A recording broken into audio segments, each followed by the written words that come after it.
Alright, what's up guys? I don't usually make videos like this, but I'm bored, so here goes. NRB Knives.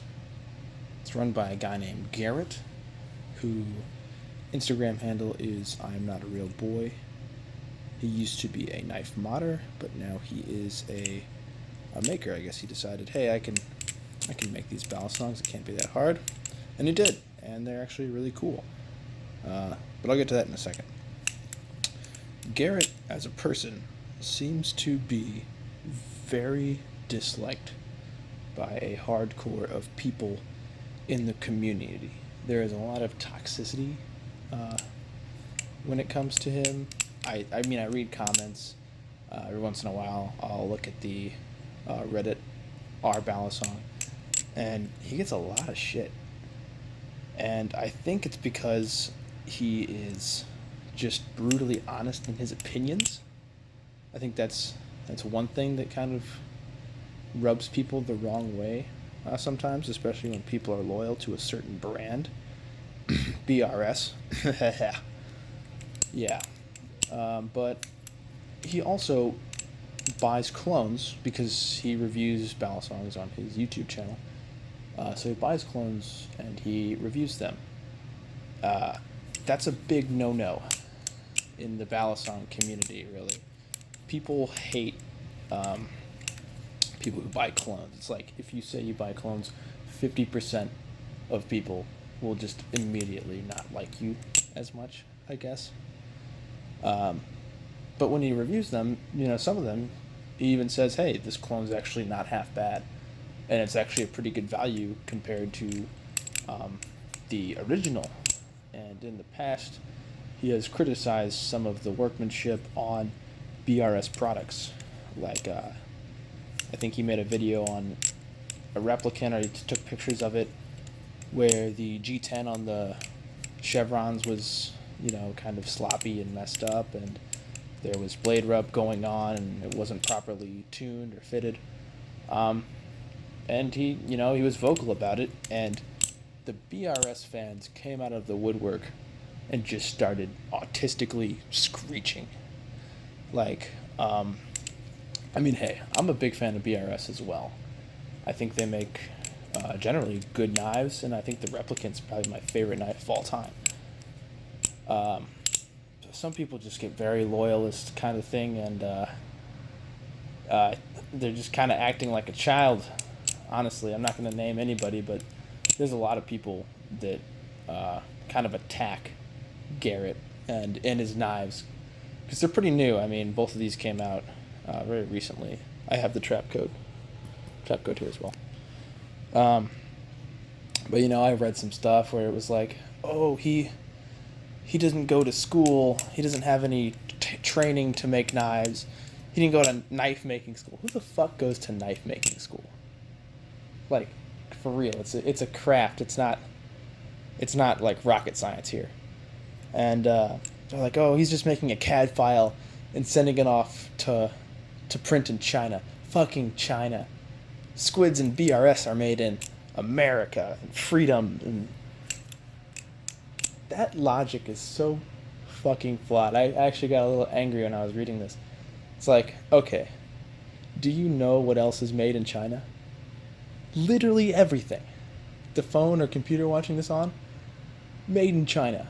Any kind of appliances, technology, TVs, plastics, all fucking made in China. But God forbid your little flippy fidget knife is made in China. That's a sin. That's the worst. Like, that doesn't make any fucking sense. So, like, I've read the stuff against him. Most of it's just name calling, to be honest. But I've actually lost some respect for some of the people in the community. Just because this is ridiculous. But anyways, enough about Garrett, the actual dude who runs this company. Let's talk about his knives. So first production knife that he did was the Douche, which is what I've been fiddling around with here. And the Douche is a full-size balisong, 5.5 inch handles. This is 70-75 aluminum. It's the better grade. It's not the 60-61 or something like that. So it is the better grade of aluminum, and I really enjoy the blade shape of this, and I like the all black. Really good touches. I was really surprised with the quality, like the attention to detail on this knife. If this can focus right, you'll be able to see there's actually slight texturing. I don't know if the camera's going to pick this up. Come on, camera, you got this. There's actually slight texturing all over the handle. And it's really easy to tell and feel kind of on the edges, the rounding on the sides. And I think that really helps because aluminum knives are just notoriously slippery. And I mean, the Douche still feels slippery sometimes. Like, sometimes it flies out of my hand, or sometimes, you know, chokers are hard and I end up just like doing a half choker because I feel it slip in my hand. But for most of the time, it's pretty good. Let's see what else. Actually, I think I don't know if the Outcast, the updated version of the Douche, is going to change any of the texturing on the handles. I know this design right here, these little dots that kind of get bigger and smaller, I think that's out. They're going to change that on the Outcast. Also changed on the new Outcast is bigger bushings. I think slightly bigger bushings. And also there is a new interchangeable weight system, which is really nice. What else is really nice is the actual weights on these. These are aftermarket. NRB just decided that, hey, the aluminum spacers that came with the Douche are probably not the best thing. And the stainless steel adds a much better weight, so the knife actually sticks to your fingers on chaplains and stuff. Which I think is my first like main point of why I like NRB, is because he just takes care of his customers. Like, he did not need to send this out, and he sent these out for free. I only had to pay like $2 or $3 shipping for these spacers, when other companies will charge you like 15, 20 extra bucks. Like, I just bought a Max Ace Banshee, and it cost 15 extra bucks just to get some aluminum spacers. So, I mean, that was a really nice thing he had to do. I mean, he didn't have to do it. It was a really nice thing to do. Let's see. What else about this knife is good or bad? It's really easy to take apart, put it back together. I did so to change the spacers. It was super straightforward. Let's talk about the price and what you're getting for the price, I suppose. This is kind of entry-level tier that we're talking about. So for live blades, this is pretty much comparable in price ballpark range of like a bare bones or like a Benchmade 51. And I've owned a Benchmade 51 and a bare bones, and I can say with utter certainty, this blows them out of the water. Personally, I like the balance better on this. I think the bare bones was, I had so many problems with the bare bones. The bare bones was heavy. The handles were thin. I didn't particularly care for the balance on it. There was a ton of blade rub on my blade. It looked bad. The screws would fall out. It couldn't hold Loctite on the pivots. It was a nightmare. Compared to this is, I mean, pretty low play, almost no play. There's no tap. There is no latches. Honestly, that's great. That could be NRB's slogan. No play, no tap, no fucking latches. If that was on a t-shirt, I'd wear it. But for the price point, this is $185. I think the Benchmade 51 and the bare bones are both like $225, around that ish. So this is less money. This is the better knife. Objectively, this is a better knife. It's really hard to top NRB on this sucker right here. But let's go on to his most recent creation, which is the Trapcode. I really like the Trapcode as well. The attention to detail has not gone amiss either. I don't know if my camera can pick this up once again.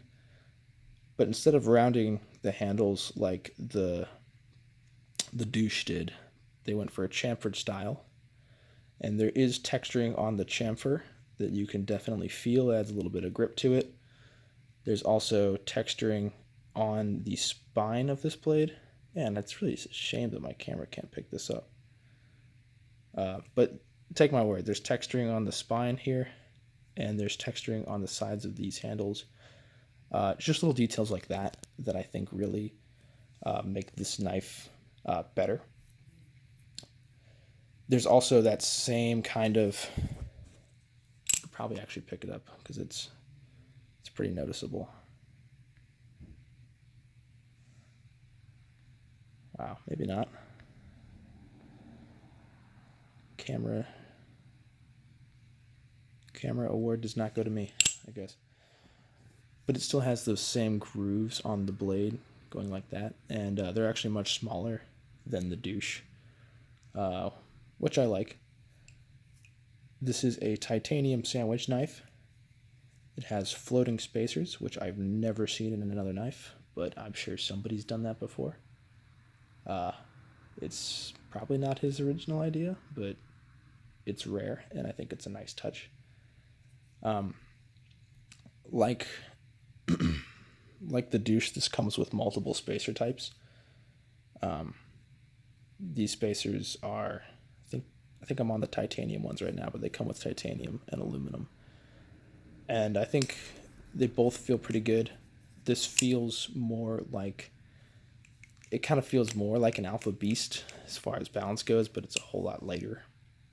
The Douche feels a little bit more like a squid because it's big and it's thick and chunky, and it's also, that's kind of slippery aluminum feel to it. This is basically a live blade squid with a little bit of a different aesthetic and style. This right here, these guys called this an EX10 clone. I think they're joking, they're just trolling, because it's definitely not. But I honestly, there's no flaws with this, as same goes, basically no play, no tap, I think that really is his main selling point. I think he believes that higher quality knives, like knives that are priced in the hundreds of dollar range, should just not have those kind of self-defeating issues like blade rub. And I think that's a really really good thing for business. I think that's a really good ideal to base your business behind. Let's see. Let's talk about the price for this guy. $265. So for $265, you're competing with some big names in the balisongs, like the Rep, TAC 3. I'd even say this is pretty comparable to an Alpha Beast. It's not as dominant as for the price point. For a titanium sandwich knife with no tap, no play, good balances, $265 is a absolute steal. It's a great knife for the price, but there's also other knives for the similar price. So I don't think it's as dominant as the Douche is in its price point. I think the Douche is the clear victor for balisongs in like the $200 category. I can't think of anything that's going to beat it. But you got a lot of competition at this price point. I still think it's a good knife to have in the pool of balisongs that are available. It's a really cool knife. It's actually really quiet compared to the loud clacking of other balisongs. So, all in all, I'd say I'm a huge fan of NRB. I think their products are quality. I also think, you know, he takes care of his customers. He does. On the new Outcast, he's going to have interchangeable weight system, which I don't really think of any other balisong companies that have done that. And he's going to offer, I think, stainless steel and aluminum. But there's also a third option that like you can get from some other site that will fit it. He's not going to make any money if you buy these other spacers, but he's just telling you so he can make your flipping experience better. I don't know. Things like that I think just are really good. Really good like indicators that this is a like just a swell guy. I don't really know how to say it. But I'm excited for the Hellstorm and for the Nemesis, which is the Nemesis is the Trapcode like V2. It's a little bit more refined. It's going to have larger bushings, just like the Outcast does. And from the video that I saw, I liked the sound so much better on the Nemesis. And it's also going to be made in America too, so take that, haters. But all in all, I think that's pretty much all I had to say. Definitely recommend you pick up an NRB product if you haven't already. They're fantastic. Yeah, I'm out.